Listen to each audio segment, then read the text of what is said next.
IBN 7 हौसला है।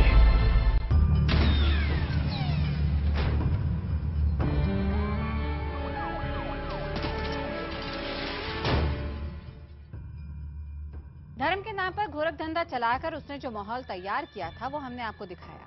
अब हम आपको रामपाल के धमाके के बारे में बताते हैं। उसके तहखानों में बारूद बिछेगा, वो इमारत पत्तों की तरह उड़ेगी। जी हां, ये सब होगा उस रामपाल के साथ जिसने खुद को जगत गुरु बनाकर हजारों लोगों को ठगा था।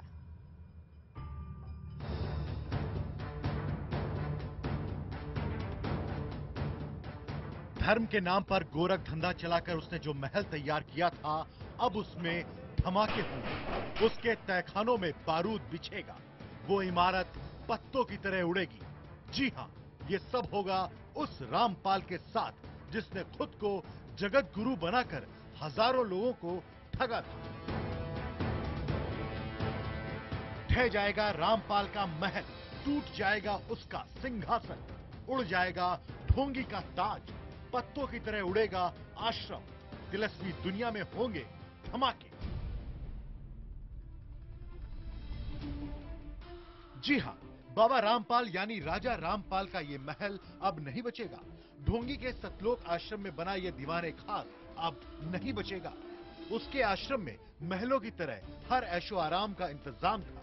चलिए आपको एक बार फिर दिखाते हैं इस संत के महल की झलक, क्योंकि कुछ दिन बाद ये सब मिट जाएगा।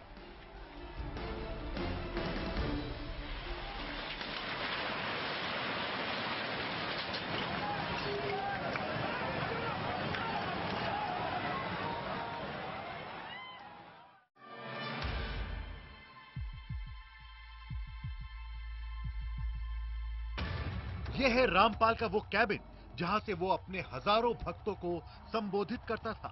इस बड़े से सिंहासन पर बाबा खुद बैठता था। ये चमत्कारी कुर्सी है जिस पर बाबा भक्तों के सामने अचानक प्रकट होता था। गौर फरमाइएगा इस कुर्सी पर।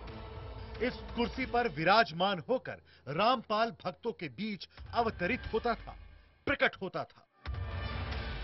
तुम थोथा बहुत छड़ रहे थे अभी तक, और सारे तुम्हारे गुरु सिर पैर तानी कथा सुनाते राम बिलनी की, बस खाई रोटी जाओ जय बोलो। ये कोई कहानी थी? ये कोई ज्ञान था तुम्हारा?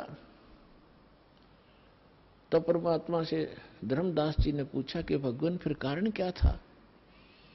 कारण ये था कि ताम्र ध्वज की आयु शेष थी, और इतनी शक्ति ये रखते हैं। ये तो ऋषि महर्षि रखते हैं। ऐसी तो गोरखनाथ जी ने अपने गुरु मच्छंद्रनाथ का फूका हुआ शरीर अस्थियां उठा के और उसको जीवित करके मच्छंद्रनाथ बना दिया। श्री कृष्ण जी ने केकला तोड़ दिया, क्योंकि जब तक शेष आयु है ये आयु नहीं बढ़ा सकते तुम्हारे भगवान।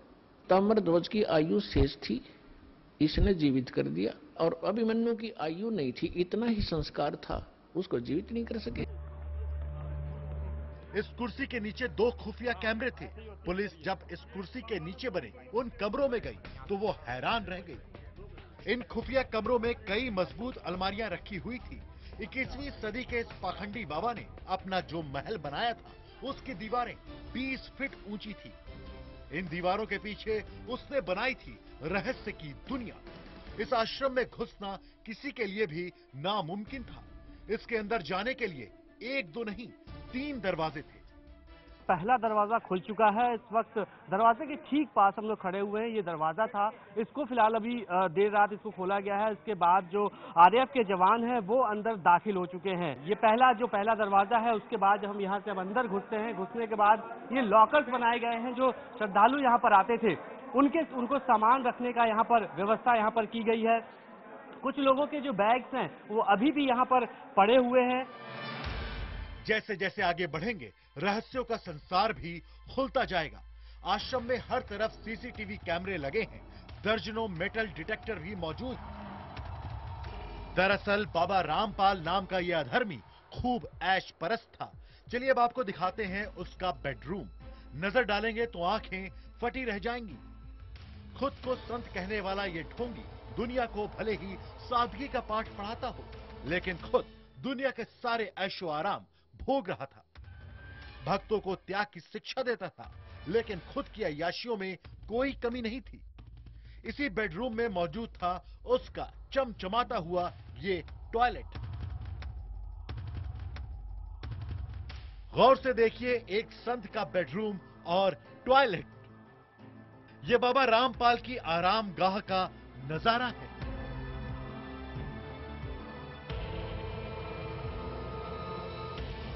बाबा सिर्फ इस चमचमाते बाथरूम में ही नहीं नहाता था, उसके कई मंजिलों के इस महल में एक स्विमिंग पूल भी है। बाबा रामपाल का ये स्विमिंग पूल उन्हीं भक्तों के पैसे से बना है जो इस बाबा के पास अपनी परेशानियां दूर कराने आते थे। हम जहां मौजूद थे वहां किसी भी आम भक्त को जाने की इजाजत नहीं थी। यहां सिर्फ खास लोग ही आते थे। महलनुमा घर में अय्याशी के सारे साजो सामान के साथ मौज कर रहा था ये पाखंडी संत रामपाल। यही नहीं, जब वो महल के बाहर निकलता था तब भी उसकी अय्याशियों में कोई कमी नहीं आती थी। जरा इस लग्जरी रथ को देख लीजिए।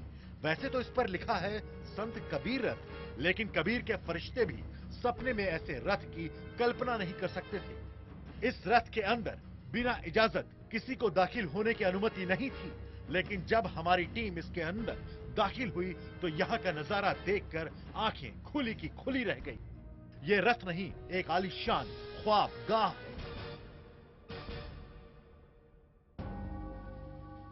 बेहतरीन कैबिन जहां बाबा आराम करते थे, आलीशान कुर्सी जिस पर ढोंगी बाबा बैठता था। यही नहीं, एक किचन और बाथरूम, आराम की वो सारी चीजें इस रथ में मौजूद थी जिनके बारे में कबीर कभी सोच भी नहीं सकते थे। लेकिन अब ये सब मिट्टी में मिल जाएगा। ना रहेगा ये सिंहासन, ना ही रथ, ना ही बेडरूम और ना ही स्विमिंग पूल।